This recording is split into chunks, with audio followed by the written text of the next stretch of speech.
Hello everyone. हमने last chapter में देखा था कि ग्रैंडपा डोमी से कहते हैं अगर हम अप्रूवल न दें तो क्या तुम उसके साथ भाग जाएंगे। यह सुनकर डोमी कहता है ग्रैंडपा ऐसा नहीं है। तो ग्रैंडपा कहते हैं उसे यहाँ ले आओ, जब तक वह अच्छा इंसान है उसे एक्सेप्ट कर लिया जाएगा। उसके बाद फिर सीन शिफ्ट होता है और हमें डोमी के रूम का सीन दिखाया जाता है। डोमी अपने फोन में देख रहा होता है कि तभी उसके गेट पर नॉक करते हुए लीन कहता है डोमी क्या हम बात कर सकते हैं। तभी डोमी गेट खोलता है और अपने दोनों हाथों को फोल्ड करते हुए लीन से कहता है ओह यह क्या है मेरे लिटिल ब्रो, मैंने सोचा था कि तुम अपने डियर हस्बैंड के साथ प्यार भरी रात बिताने में बिजी होंगे। मम्मी की बातों को सुनकर लीन उसे पुश करते हुए और उसके रूम में एंटर होते हुए कहता है चुप रहो, एलेक्सी को अपनी बात मत सुनने दो, तुम उसे फिर से अनकंफर्टेबल कर दोगे। यह बोलकर लीन सोफे पर जाकर बैठ जाता है तो टॉमी भी उसकी तरफ जाते हुए कहता है सो फेथफुल हूँ, यदि तुम उसका वेट वार्म रखने के बजाय मुझसे बात कर रहे हो तो उसे अधिक अनकंफर्टेबल हो सकता है। यह सुनकर लीन अपने दोनों हाथों को फोल्ड करते हुए एटीट्यूड में कहता है चुप रहो, वह वही था जिसने मुझे तुमसे बात करने के लिए कहा था। इस बात को सुनकर डोमी हंसते हुए कहता है सीरियसली, लेकिन क्यों। मम्मी के इस क्वेश्चन को सुनकर लीन गुस्से में उसकी तरफ देखते हुए कहता है क्या तुम्हें नहीं लगता कि तुम्हें पहले मुझसे कुछ बताना चाहिए। यह सुनकर डोमी उसके पास बैठते हुए कहता है मुझे लगा था कि शादी के बाद तुमने परवाह करना बंद कर दिया है, इसके अलावा मैंने पहले ही सबको बता दिया है ना। यह सुनकर लीन पूछता है कौन है ये, क्या मैं उसे जानता हूँ। यह सुनकर डोमी पहले तो चुपचाप लीन की तरफ देखता है और फिर थोड़ी नजरें तिरछी करते हुए कहता है तुम उसे नहीं जानते और हो सकता है कि तुम और हमारी फैमिली उसे पसंद ना करें। मम्मी की बात को सुनकर लीन कहता है क्या वह एलेक्सी से भी बदतर है। यह सुनकर डोमी मुंह बनाते हुए चिढ़कर कहता है हूँ हेल नो। यह सुनकर लीन फिर अपने हाथों को फिर से फोल्ड करते हुए कहता है तो फिर कोई बात नहीं, अगर तुम सचमुच उसके साथ रहना चाहते हो तो बस जाओ। फिर डोमी थोड़ा डरते हुए लीन की तरफ तिरछी नजरों से देखते हुए कहता है वह, फिर कहता है एक किड है। यह सुनकर लीन बड़े उसके साथ कहता है ओ माय उसका एक किड है, और फिर उसे रियलाइज होता है तो वह एक साथ सरप्राइज होते हुए कहता है वेट क्या। इनके ऐसे रिएक्ट को देखकर डोमी सैड होते हुए कहता है देखो तुम तो पहले से ही इतने हैरान हो, अगर मैं ग्रैंडफादर और मॉम को बताऊंगा तो वे उसे मिलने से इनकार कर देंगे, लेकिन वह रियली एक गुड पर्सन है। डोमी की बातों को सुनकर लीन परेशान होकर अपने सर पर हाथ रखते हुए कहता है हाँ सीरियसली, तुम किसी ऐसे पर्सन को कैसे डेट कर सकते हो जिसका किड हो, तुम तो उससे मैरिज करने की भी प्लानिंग बना रहे हो। असल में तुम दोनों कितने टाइम से डेटिंग कर रहे हो। यह सुनकर डोमी नीचे की तरफ देखते हुए ही सैड होकर कहता है 1 मंथ। यह सुनकर लीन एक साथ खड़ा होता है और कहता है मैं मॉम और ग्रैंडपा से कह रहा हूँ कि तुम किसी को मैरिज के लिए इंट्रोड्यूस के बारे में मजाक कर रहे हो।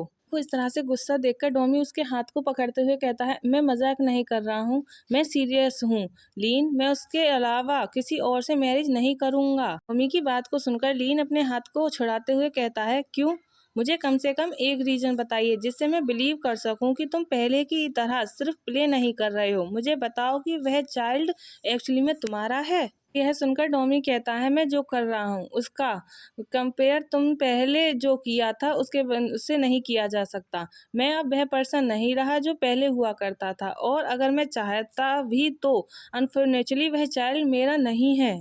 की बात को सुनकर लीन समझाते हुए वे में कहता है मैं नहीं चाहता कि तुम वही मिस्टेक करें जो मैंने की, या किसी को उसी पेनफुल पोजीशन में डालें जिसमें मैं था। यह सुनकर डोमी कहता है लेकिन तुम्हारी सो कॉल्ड मिस्टेक ने तुम्हें एलेक्सी के पास पहुंचा दिया, हालांकि उसने तुम्हें बहुत दुख पहुंचाया फिर भी तुम उसके साथ रहना चुना, और अब तुम खुश हो। मेरा रास्ता तुम्हारे जितना हार्श नहीं होगा लीन, और मैं उस पर्सन को चोट नहीं पहुंचाऊंगा, गहरा घाव तो दूर की बात है जिससे मैं प्यार करता हूं जिस तरह एलेक्सी ने तुम्हें किया। यह बोलकर डोमी लीन के फेस को टच करते हुए आगे कहता है मैं प्रॉमिस करता हूँ मैं खुश रहूंगा और डेफिनेटली उसे भी खुश रखूंगा, वह सचमुच वही है जिसे मैं चाहता हूँ। टॉमी की बातों को सुनकर लीन कहता है हाँ ठीक है। तभी वहां पर एलेक्सी आ जाता है और वह चिल्लाते हुए कहता है हाथ दूर रखो, अपने गंदे हाथ उससे दूर रखो, तुम्हें तो बस बात करनी है, इतना छूने का क्या मतलब है। एलेक्सी को वहां पर देखकर लीन उसके पास जाता है और उसे रोकते हुए कहता है चलो बेकार की लड़ाई मत छेड़ो, वो मेरा भाई है, तुम्हें जेलिसी किस बात की है। यह सुनकर एलेक्सी वो डोमी की तरफ देखते हुए कहता है, वेल डेमन, उसे ठीक से पता है। क्यों, राइट ब्रदर? एलेक्सी की बातों को सुनकर डोमी गुस्से में कहता है, जस्ट फक ऑफ डूड। ही लीन एलेक्सी को ले जाने लगता है और वहां से जाते हुए डोमी से कहता है, मैं तुम्हें सपोर्ट करता हूँ यदि तुम रियली श्योर हो कि इससे तुम्हें खुशी मिलेगी। Good night Domi. यह सुनकर डोमी कहता है, थैंक यू। लीन वहां से जाते हुए एलेक्सी को कॉलर से पकड़कर उसे जोर से हिलाकर चिल्लाते हुए कहता है, तुम सचमुच बहुत ज्यादा हो। यह देखकर एलेक्सी कहता है, क्या क्या क्या तुम मुझे सिर्फ उसकी वजह से स्मैक किया? ये तो एब्यूज है, मैं तुम्हारी मॉम को बताऊंगा। फिर से हमें डॉमी के रूम का सीन दिखाया जाता है। डॉमी बेड पर बैठा हुआ अपने लवर से बात करते हुए कहता है, मेरो तुम बिजी हो? मैंने तुम्हें मैसेज किया लेकिन तुमने आंसर नहीं दिया। तुम कल आ रहे हो, है ना? टॉमी के लवर का नाम, जिससे टॉमी मैरिज करना चाहता है, उसका नाम मैरो है। तो यह सुनकर मैरो चिल्लाते हुए कहता है, क्या तुम मरना चाहते हो? आखिर तुमने मुझे अचानक अपने घर आने को और पूरी फैमिली से मिलवाने के लिए क्यों कहा?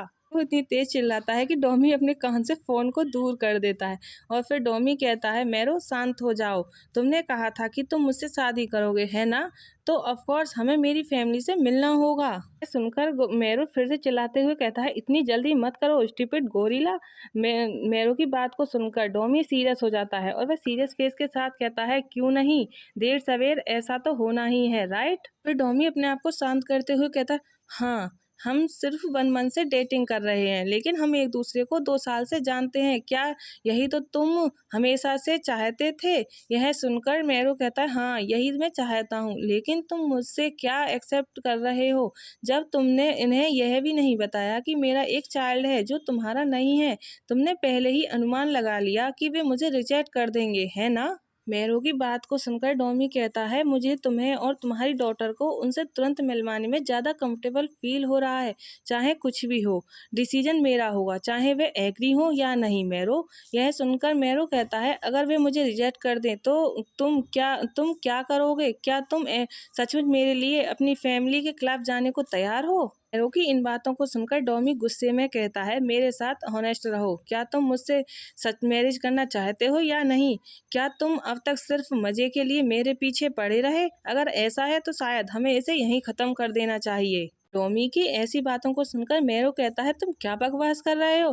क्या मैं इतना बोर लग रहा हूँ कि मानो मजे के लिए 2 साल तक तुम्हारा पीछा करता रहूं? मैं आगे कहता है, ठीक है, मैं आऊंगा, लेकिन अब मुझे लगने लगा है यह सब कुछ मुझसे दूर भागने के लिए बेवकूफ भरे विचारों में से एक है।